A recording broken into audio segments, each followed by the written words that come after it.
Bismillahirrahmanirrahim. Assalamualaikum warahmatullahi wabarakatuh. Innal hamdalillah nahmaduhu wa nasta'inuhu wa nastaghfiruh. Wa na'udzu billahi min syururi anfusina wa min sayyiati a'malina. May yahdihillahu fala mudhillalah wa may yudlilhu fala hadiyalah. Asyhadu an la ilaha illallah wahdahu la syarikalah wa asyhadu anna Muhammadan abduhu wa rasuluh. Allahumma salli ala Muhammad wa ala alihi wa ashabihi ajma'in, amma ba'd. Alhamdulillah, pada kesempatan ini kita bisa bertemu kembali. Insyaallah kita akan membahas pada kesempatan ini tentang ma'rifatul Rasul. Mudah-mudahan nanti materi ini akan menjadi inspirasi buat kita menjadi dan menambah kecintaan kita kepada Rasulullah Sallallahu Alaihi Wasallam. Di materi ini kita akan bahas tentang ma'rifatullah. Apa itu ma'rifatullah? Dari segi bahasa, kata Rasul berasal dari kata rasalah yang berarti mengutus. Sedangkan Rasul adalah bentuk infinitif atau bacanya masdar lah kita ya, dibaca masdar dari kata rasalah yang berarti utusan atau seseorang yang diutus.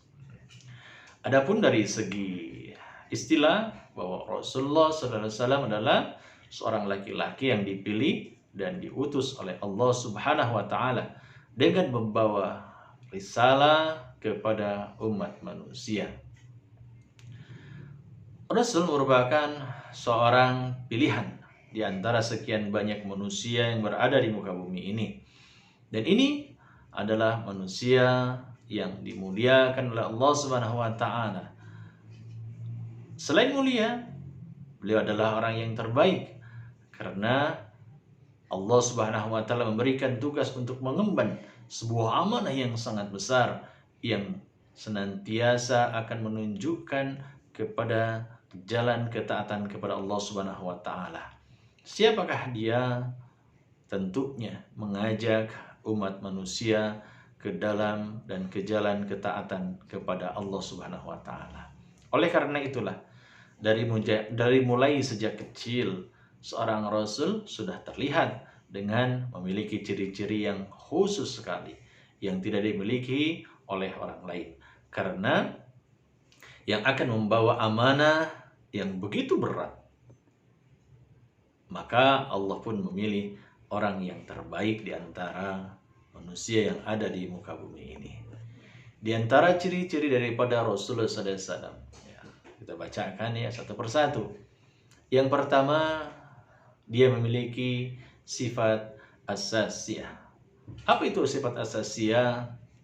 Tentunya ini merupakan salah satu di antara sifat-sifat yang senantiasa dimiliki oleh Rasulullah SAW pada kita sebagai bagian yang harus senantiasa kita yakini dalam perjuangan hidup kita di muka bumi ini. Sifatnya adalah as-siddiq, yang senantiasa melakukan sebuah kebenaran. Kebenaran ia lakukan. Amanah yang diberikan, maka ia lakukan dengan sebaik-baiknya. At-tabligh, kemudian ia dakwahkan. Dan fatanah, beliau adalah orang yang sangat cerdas. Dan sifat ini yang harus dimiliki oleh setiap rasul yang mengemban dan membawa risalah dari Allah Subhanahu wa taala. Itu yang pertama ya. Termasuk yang dimiliki ya, sifat yang dimiliki oleh Rasulullah SAW. Ya kan, Rasul pun memiliki 4 ciri tersebut. As-siddiq, al-amanah, at-tabligh, al-fatanah. Kemudian ditambah dengan al-ma'sum. Beliau itu maksum daripada dosa yang pernah ia lakukan. Itu yang pertama ya. Yang kedua, memiliki mukjizat. Nah, kita tahu bahwa Rasul itu adalah orang yang terpilih, orang yang diistimewakan oleh Allah, orang yang senantiasa dimuliakan oleh Allah Subhanahu wa taala. Dan ketika kita berbicara tentang kerasulan Nabi Muhammad sallallahu alaihi wasallam, beliau itu memiliki mukjizat yang begitu banyak dan mukjizat abadi. Apa itu? Al-Quranul Karim. Al-Quran Allah berikan ketika dia mengemban risalah tersebut, sejak diangkat menjadi seorang nabi dan rasul, maka saat itulah dan sampai akhir zaman bahwa mukjizat ini tidak akan pernah hilang, yaitu Al-Quran yang kita baca. Beberapa saat yang lalu telah kita sampaikan tentang ma'rifatul Quran, bagaimana caranya kita mengenal Al-Quran, apa saja kewajiban kita terhadap Al-Quran dan lain sebagainya. Salah satu contoh mukjizat dari Rasulullah SAW adalah ketika beliau atas izin Allah mampu membelah bulan. Nah, dari itu semuanya ini menjadikan diri kita harus tambah yakin dengan apa yang diberikan oleh Allah Subhanahu wa taala, keistimewaannya kepada Rasulullah SAW. Bahkan Allah mengingatkan kepada kita dalam surat Al-Ahzab ayat 21, A'udzubillahi minasyaitonir rajim, laqad kana lakum fi rasulillahi uswatun hasanah. Jadi yang telah terdapat suri teladan yang terbaik kepada diri Rasulullah SAW. Nah, dari itu semuanya bahwa Rasulullah memiliki mukjizat yang luar biasa. Ya, di antaranya adalah bisa membelah bulan. Yang abadi adalah Al-Quran. Nah, kemudian yang ketiga cirinya adalah berita kedatangannya itu sudah disampaikan kepada kita. Ya, bahwa ketika di kitab Injil saja sudah disampaikan bahwa akan ada datang seorang nabi dan rasul namanya Ahmad, termasuk di dalam surat As-Saff bahwa akan datang kenabian seorang hamba Allah yang namanya Ahmad, yaitu Muhammad tadi. Dari pernyataan inilah bahwa sesungguhnya ciri-ciri kenabian itu sudah nampak kepada diri Nabi Muhammad Sallallahu Alaihi Wasallam. Ya. Di dalam Al-Quran disebutkan artinya, dan ingatlah ketika Isa putra Maryam berkata, Hai Bani Israel, sesungguhnya aku adalah utusan Allah kepadamu, membenarkan kitab yang turun sebelumku. Apa saja? Ya, Taurat, ada Injil, ada Zabur, dan memberikan kabar gembira dengan datangnya seorang rasul yang akan datang sesudahku, yang namanya Ahmad. Ya, maka tak kala Rasul datang kepada mereka dengan membawa bukti-bukti yang nyata, mereka berkata ini adalah sihir yang nyata. Jadi para Bani Israel yang tidak percaya terhadap kitab-kitab sebelum Al-Quran itu tidak percaya bahwa ini hanya sebatas sihir belaka. Padahal sudah jelas dan sudah nyata apa yang disampaikan oleh Allah Subhanahu wa taala, bahwa akan datang seorang yang akan menjadi nabi dan rasul sebagai khatimul anbiya, sebagai penutup dari para nabi-nabi sebelumnya. Ya, gitu. Dan selanjutnya adalah berita kenabian. Berita kenabian itu pun benar adanya. Setiap rasul senantiasa membawa perintah langsung dari Allah untuk mengajak umatnya ke jalan yang benar, ke jalan yang baik. Perihal kerasulan, mereka pun Allah beritahukan dalam Al-Quranul Karim. Dalam surat ke-7 ayat 158. Katakanlah hai manusia, sesungguhnya aku adalah utusan Allah kepadamu. Semua yaitu Allah yang mempunyai kerajaan langit dan bumi. Tidak ada Tuhan yang berhak disembah selain Dia yang menghidupkan dan mematikan.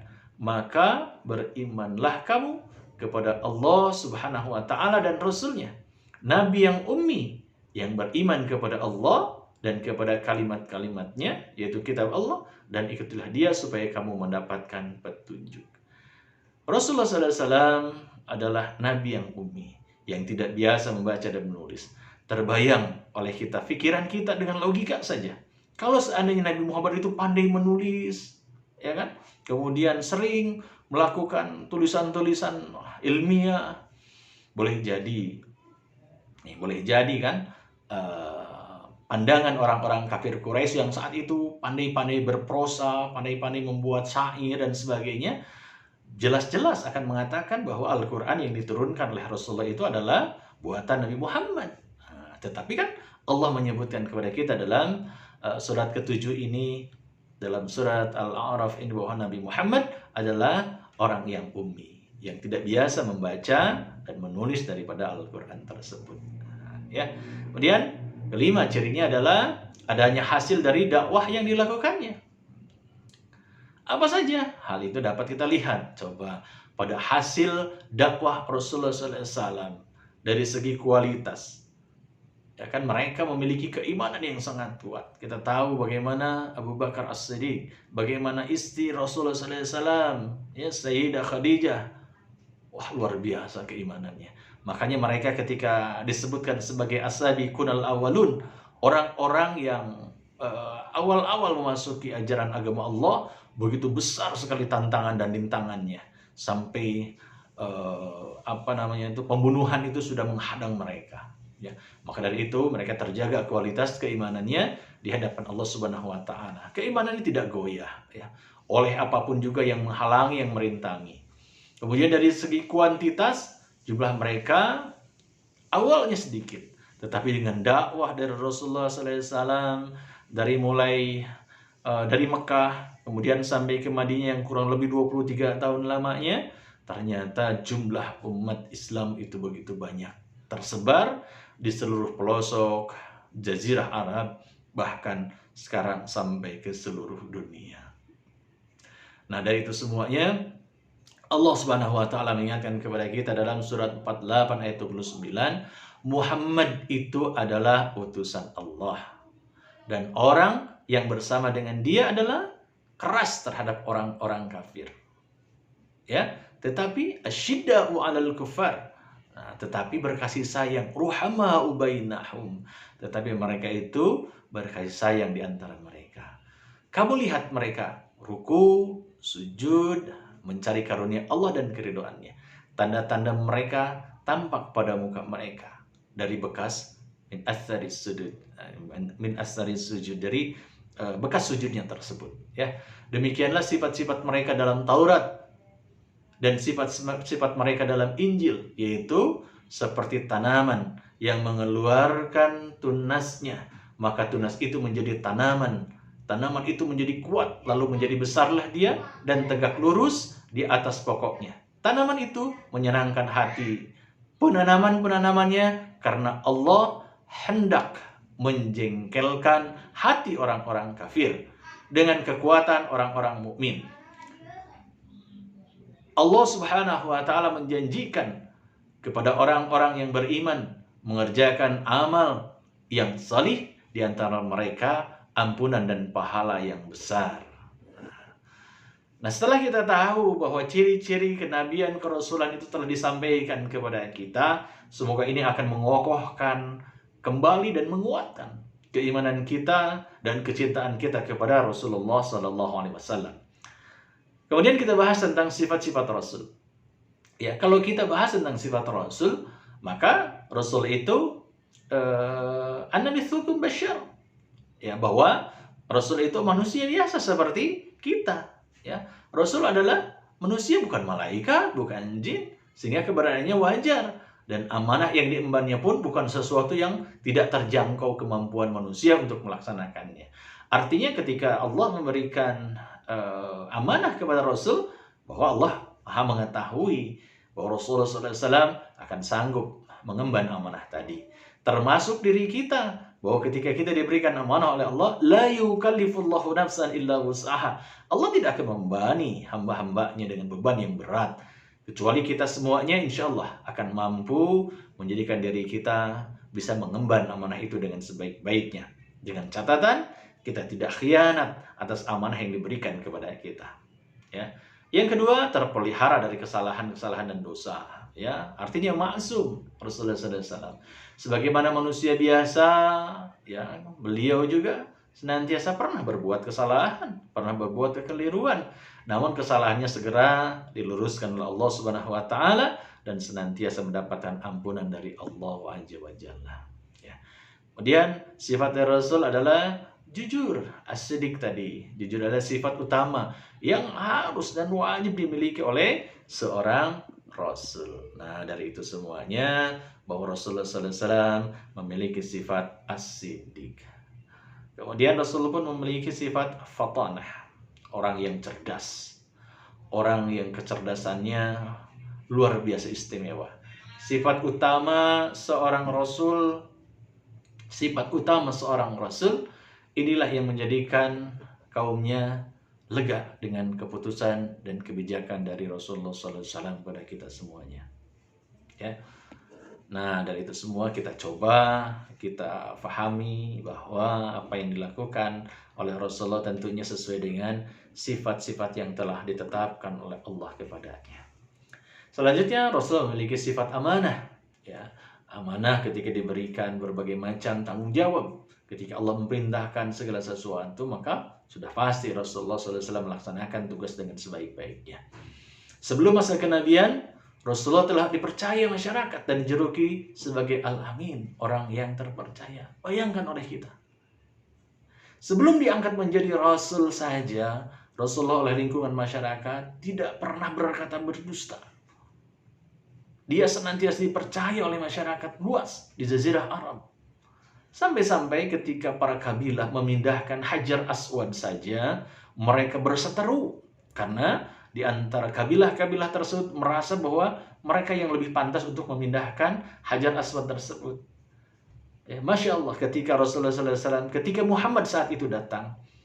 Nah, ketika itulah, karena Muhammad tidak pernah berdusta, Muhammad sangat dipercaya di lingkungan masyarakat, maka sepakatlah 4 kabilah tadi untuk menjadikan Muhammad saat itu, sebelum menjadi Rasul, beliau terkenal dengan Al-Aminnya, untuk memindahkan Hajar Aswad tersebut dengan menurunkan sorbannya, dan 4 kabilah memegang ujung dengan ujung. Beliau mengambil Hajar Aswad, disimpan di tengah-tengah dari sorbannya tadi. Setiap kabilah memegang ujung-ujungnya, kemudian dibawa bersama-sama. Setelah siap untuk disimpan, maka beliaulah yang menyimpan ke tempat tersebut, ke tempat asalnya daripada Hajar Aswad tersebut. Kemudian sifat selanjutnya adalah at-tabligh. Beliau menyeru, menyampaikan tugas yang terbaik yang merupakan bagian risalah yang Allah Subhanahu wa taala tetapkan kepadanya untuk disebarkan kepada umat. Ia sampaikan, ia dakwahkan semuanya. Karena itulah salah satu bagian daripada tugas daripada Rasulullah SAW kepadanya. Ya. Kemudian dia memiliki sifat komitmen, al-iltizam dalam kehidupannya. Ya. Nah, dari itu semuanya kita coba memahami, ya kan? Ada fatana, ada as-sidiq, ada at-tabligh, ada al-ma'sum, ya kan? Ada sifat amanah yang dimiliki oleh Rasulullah SAW, kemudian iltizam, ya, dan sebagainya. Itu sifat-sifat dari Rasulullah SAW. Ya. Nah, sekarang karakteristik. Ya. Karakteristik dari Rasulullah SAW adalah beliau adalah khatimul anbiya, sebagai penutup daripada nabi-nabi sebelumnya. Yang wajib kita ketahui ada 25 nabi, dari mulai Nabi Adam, Idris, Nuhun, Soleh, dan seterusnya sampai akhirnya khatimul anbiya Nabi Muhammad sallallahu alaihi wasallam. Kemudian yang kedua karakteristiknya adalah risalahnya menghapus risalah sebelumnya. Artinya adalah beliau menghapus risalah-risalah yang dibawa oleh para nabi sebelumnya. Dan kemudian kitab sucinya pun Al-Quran adalah sebagai penyempurna daripada kitab-kitab sebelumnya, membenarkan para nabi sebelumnya. Karena sebelum beliau pun ada para nabi dan rasul yang melaksanakan amanah risalah yang dibawanya. Ya. Kemudian risalah untuk seluruh umat manusia. Nah, berbeda. Nabi-nabi sebelumnya hanya untuk kaumnya. Ya. Mereka membawa risalah yang telah Allah tugaskan, yang telah Allah amanahkan, itu hanya untuk kaum-kaumnya saja. Tetapi berbeda dengan Rasulullah SAW.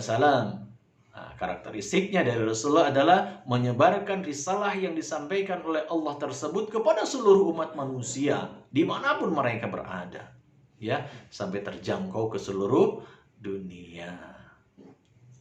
Baik, selanjutnya adalah Rasulullah SAW sebagai rahmat bagi seluruh alam, ya, sebagai rahmatan lil alamin.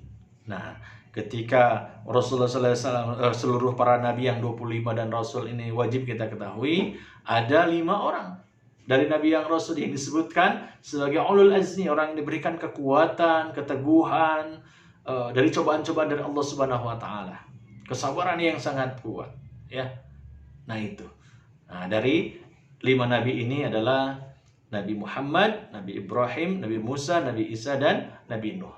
Dan dari 5 ini ada 2 nabi yang disebutkan sebagai uswatun hasanah, ya, sebagai teladan buat kita, teladan yang terbaik, yaitu Nabi Muhammad dan Nabi Ibrahim. Dari 2 ini, satu orang yang disebutkan sebagai rahmatan lil alamin, yaitu Nabi Muhammad sallallahu alaihi wasallam.